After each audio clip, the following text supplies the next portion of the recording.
mouth and the meditation of all our hearts be always acceptable in your sight, O Lord, our God and our Redeemer.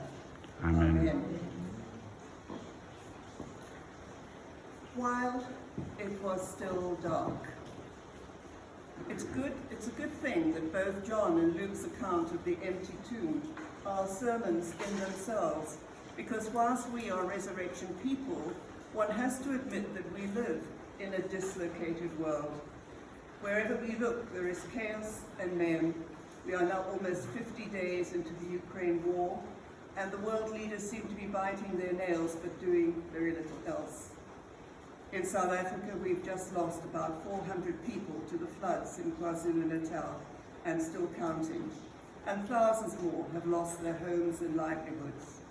Yes, we are here today to proclaim resurrection victory, but events in the here and now cannot be ignored. It is said quite truly that anyone can walk in the sunshine, but only the faithful can walk in the dark, and then with difficulty, I guess. As I wrote this sermon against the backdrop of so-called reality, my mind was invaded by one thought.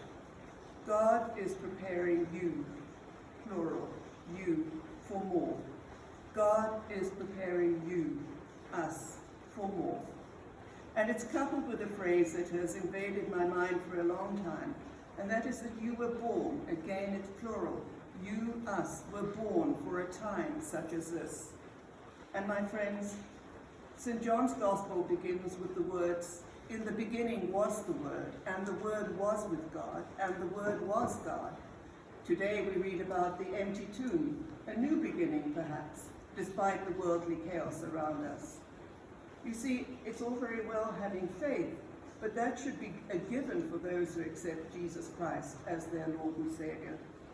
But fast forward to April 2022, we have to translate that into what is our Christian response while we ponder the realities of our universe.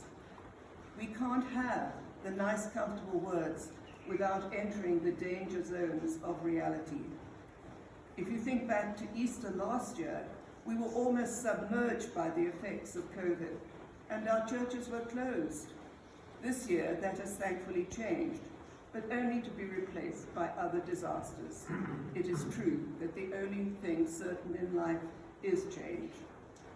So today, on Resurrection Day, I wanted to say something that would speak to everyone, from people who have heard the story at least once a year for their entire lives, to someone who may be hearing it for the first time.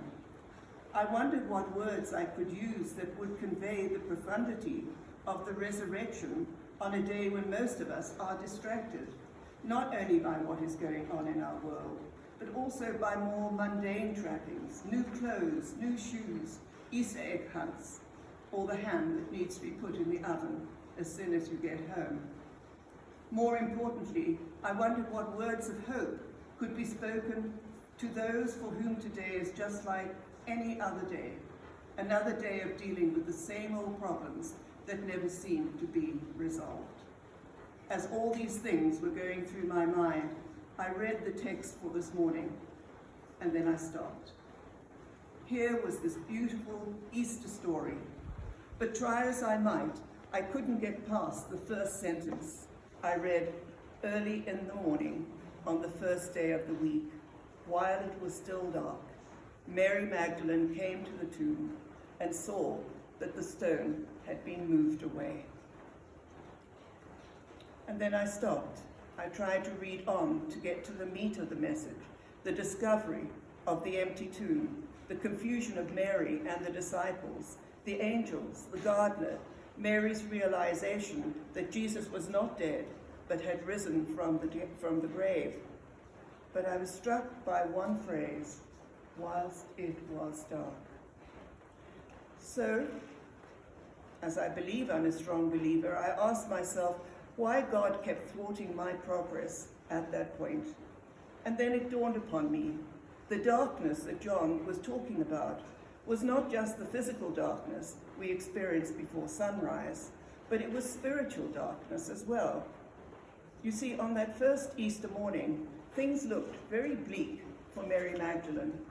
She had been with Jesus almost from the beginning of his ministry. She had seen lives changed, bodies healed, and eyes opened.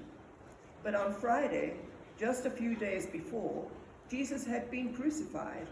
Nails had been driven into his hands and feet. A sword had pierced his side. Mary had stood at the foot of the cross helplessly while he was killed, and her heart was broken. How could this have happened? This was the man who had come to save Israel. Where was God in all of this? That morning, as she came to the tomb, probably to anoint the body for burial, her heart was heavy, and in her soul, yes, it was still dark.